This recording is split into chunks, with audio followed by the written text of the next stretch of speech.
राधे राधे दोस्तों। कैसे हैं आप सब। दोस्तों, हमारे YouTube चैनल पर आपका स्वागत है। हमारे इस चैनल को सब्सक्राइब कीजिएगा और हमारे वीडियो को लाइक शेयर और कमेंट जरूर कीजिएगा। दोस्तों, आज है 26 जुलाई, सावन का पहला सोमवार। जी हाँ दोस्तों, हमारे हिंदू धर्म में सावन के महीने को काफ़ी महत्वपूर्ण बताया जाता है, क्योंकि सावन का महीना जो है भगवान शिव को समर्पित होता है। तो ऐसे में भगवान शिव को प्रसन्न करने के लिए इस महीने में भगवान शिव के जो भक्त हैं वह उपाय, यातना, साधना और हर संभव प्रयास करते हैं कि ताकि भगवान शिव की कृपा उनके ऊपर प्राप्त हो जाते हैं। क्योंकि दोस्तों, भगवान भोलेनाथ जो है सभी महीनों में से सावन के महीने में सबसे जल्द प्रसन्न होते हैं। इस महीने में भगवान शिव के लिए हम उपाय, यातना, साधना और व्रत रखते हैं तो भगवान शिव प्रसन्न होते हैं।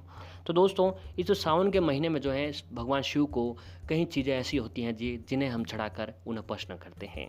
यानी हमारे सनातन धर्म में ऐसी बहुत सी चीज़ों का जिक्र बताया गया है जिन्हें शिव जी को चढ़ाने से शिव जी अति शीघ्र प्रसन्न होते हैं।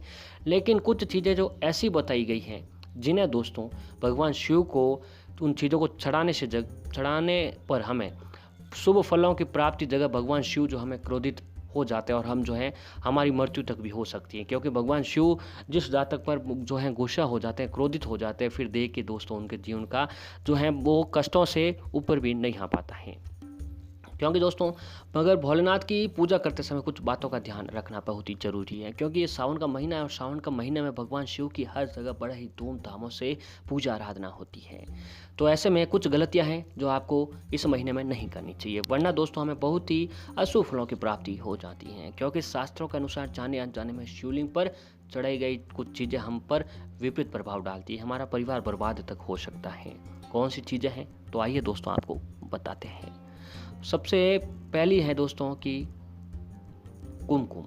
जी हाँ, अक्सर हम सभी भगवानों को कुमकुम लगाते हैं, कुमकुम चढ़ाते हैं, यह तो हम सभी लोग जानते हैं। लेकिन दोस्तों, शिवलिंग पर कभी भी इसे अर्पित नहीं करना चाहिए, क्योंकि भोलेनाथ को वैरागी माना जाता है और ये चीज़ें ग्रस्तों के लिए होती हैं। ऐसे में इसे चढ़ाने पर हमें कोई पूजा का फल नहीं मिल पाता है और भगवान भोलेनाथ जो हम पर क्रोधित भी हो सकते हैं।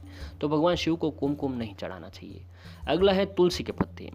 तो तुलसी के पत्ते भगवान विष्णु जी को चढ़ाए जाते हैं और भगवान विष्णु तुलसी जी के पत्तों से सबसे जल्दी प्रसन्न होते हैं।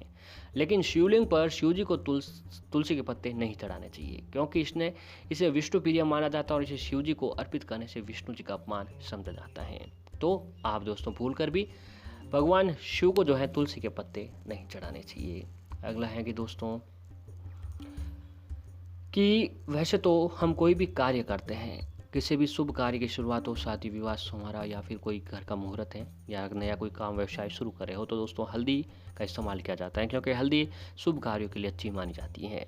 लेकिन शिव जी को भूल कर भी इसे न चढ़ाएं, क्योंकि ये ग्रस्त जीवन एवं मांगलिक कार्यों के लिए प्रयोग होता है और भगवान शिव जो ठहरे वैरागी, तो भगवान शिव को आपको हल्दी भूल कर भी नहीं चढ़ानी चाहिए। और अगला है कि दोस्तों केतकी का फूल। शिव जी को कभी केतकी के फूल अर्पण नहीं करने चाहिए, क्योंकि शिव जी ने उन्हें श्राप दिया था, मगर इस बात की अनदेखी करने से शिव जी नाराज हो जाते हैं। भगवान शिव को दोस्तों भूल कर भी केतकी का फूल आपको नहीं चढ़ाना चाहिए, इससे भगवान शिव आपके ऊपर क्रोधित हो सकते हैं।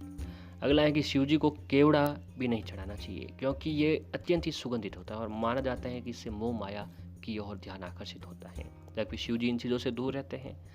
तो आपको जो है भूल कर भी केवड़े का जो इत्र है वो भगवान शिव को नहीं चढ़ाना चाहिए।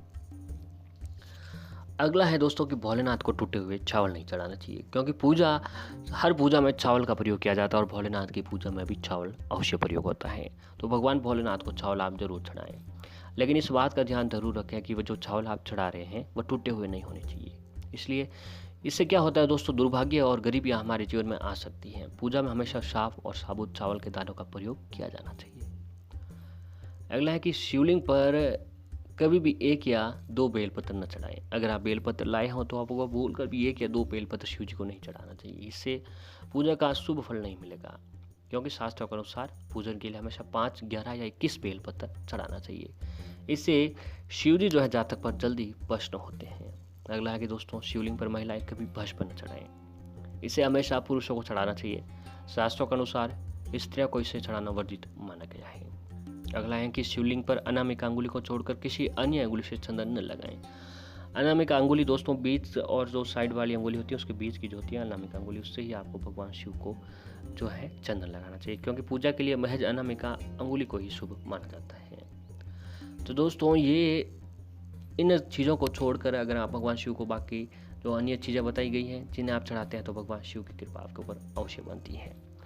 तो दोस्तों भगवान शिव के अगर कृपा के पात्र आप बनना चाहते हैं, आप चाहते हैं कि भगवान शिव की कृपा आपके ऊपर बने, तो आपको भूल कर भी इन चीज़ों को नहीं चढ़ाना चाहिए। अगर जाने अनजाने में इन चीज़ों को आप चढ़ा देते हैं तो भगवान शिव आपके ऊपर क्रोधित हो जाते हैं। और भगवान शिव का जो गुस्सा है दोस्तों आप सभी लोग जानते होंगे, क्योंकि भगवान शिव बहुत ही जल्दी क्रोधित भी हो जाते हैं और बहुत जल्द प्रसन्न भी हो जाते हैं।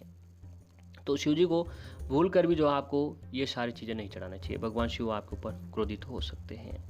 और अगला है दोस्तों कि नारियल का संबंध देवी लक्ष्मी से भी है और देवी लक्ष्मी जी का संबंध विष्णु जी से है।